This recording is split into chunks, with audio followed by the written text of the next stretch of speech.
To celebrate Advent, we're going to be learning how to paint some Advent candles. I'm painting my examples on a set of 4 mini canvases so that I can pull out each candle 1 week at a time to make a full wreath. And though you can paint all 4 candles by yourself, and you can even paint them all on one canvas, I designed this tutorial with groups in mind. I thought it could be a fun family activity or date night idea where each person can paint 1 or 2 candles. Feel free to use this tutorial at home or with your small group. I want you to get creative with it. Change up the colors, add extra details, write the names of the candles on each canvas. However you want to customize it, go for it. I can't wait to see what you create, and feel free to tag me on social media.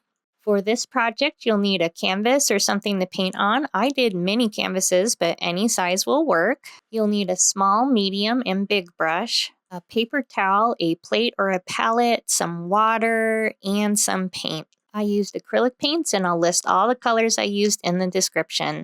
I'll show both the pink and purple candles throughout the tutorial, so feel free to paint along and pause the video whenever you need more time. The first thing that we're going to do is paint our background. I'm mixing together some dark blue and purple paint together to make a dark purple shade. I can add more blue or more purple to adjust the shade until it's the color I like. I'm going for like a dark purpley blue. I'm starting out by filling in my background, and you can paint the edges of your canvas if you would like. While the paint is still wet, I'm using the same dirty brush to grab a little bit of white. Starting in the center of my canvas, I'm swirling my brush around in a circular motion. Because the background color is still wet, it's mixing together with the white paint I'm adding. Paint mixes best when both colors are wet at the same time. The brighter I want the background to be, the more white I can add, and if it gets too bright, I can always add my dark purple mix on top of it to cover it up. Sometimes dipping your brush in your water cup can also help the paint spread easier. The smoother I want it to be blended, the more I move my brush around and around in the same area over and over to soften the edges. It's okay if it's not perfect because it's just the background and lots of other details will go on top of it. We're trying to create like a vignette effect, darker in the corners, a little brighter in the center. You can work on all 4 backgrounds during this time, and if you're working solo, I recommend that you work on one background at a time. That way the colors blend with each other easier. The last thing we're going to do to our background is add some silver splatter paint. The key to getting a nice splatter is adding the right amount of water to your paint. I take a small amount of silver and put it to the side of my palette, and I dip my medium brush into my water cup, add the water to my small paint pile, and mix them together.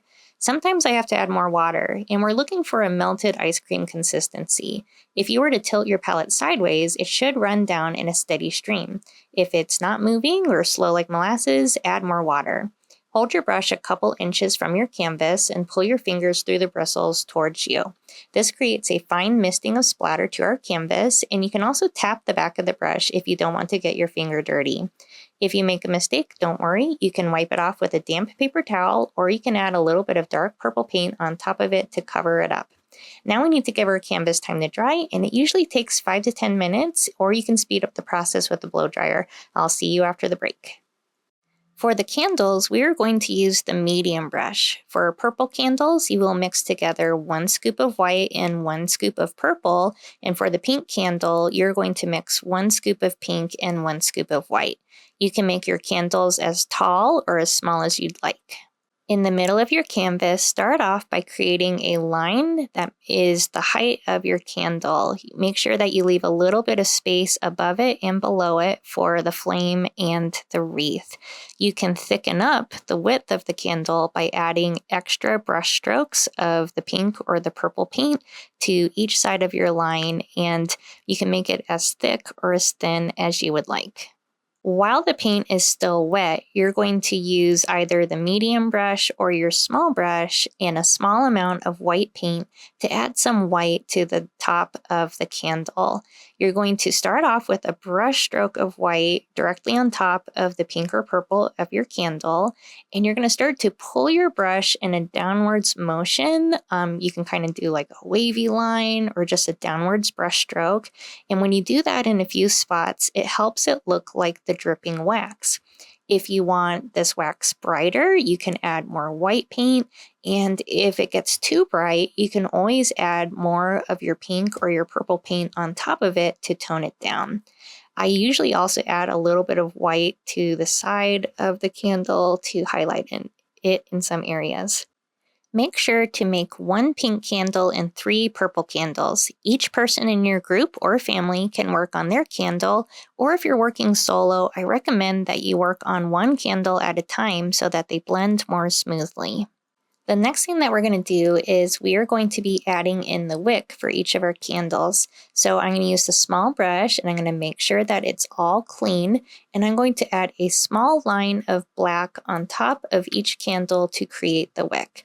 It's okay if the black mixes in a little bit with the wet paint. It'll just kind of give your wick a little bit more dimension. Next, we're going to add the wreath, and I'm going to show you how to make it look like pine needles. However, you are more than welcome to change up the look of your greens. First, I'm mixing together some green and white. I just kind of mix them together so I get a marbled mix. The wreath pine greens are made out of lines, a line in the middle with smaller lines on either side, and I find it's helpful if I slightly water my paint down so it's a little bit more of an inky consistency. That makes it easier to draw with. Something to keep in mind is the harder you push, the thicker your lines are going to be, and the less you press, the thinner. So somewhere near your candle, you're going to start with a line to create the length of your green. And to make the needles, I start on the center line and I pull my brush away from that center line. This helps to taper the ends of my needles because we naturally push a little bit harder when we start a line and we naturally loosen up on the pressure and run out of paint as we end the brush stroke. So I do this all the way down that center line, the length of it, and I'm going to repeat the green diagonal lines on the other side. I try to add a bunch of these throughout the bottom of each canvas to fill up the space, and you can always add extra white paint to brighten up the needles or extra dark green for deeper shades, and feel free to add extra details like holly berries if you would like. You want to do this on all 4 of your canvases.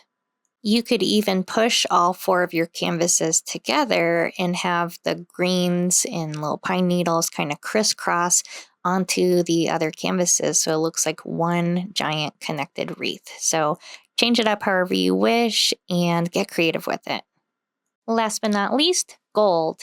We're going to add a gold flame to the top of each candle, and it has a teardrop shape. You can paint a curved line like a parenthesis on one side of the wick, and a curved line like a parenthesis on the other half. So they kind of connect together, pointy at the top, curved on the sides. You can add more gold to fill in the flame, and if you want to, you can also splatter some extra gold around the flame, and voila! Feel free to add any additional details, and when you put your candles all together, you have a nice looking advent wreath.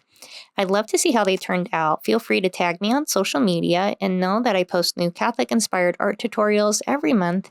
And if you like this tutorial, consider buying me a coffee or supporting my art supply wish list. I want to remind you that you are loved, God loves you very much, and He loves your artwork very much. Have a wonderful Advent, and I'll see you in the next tutorial.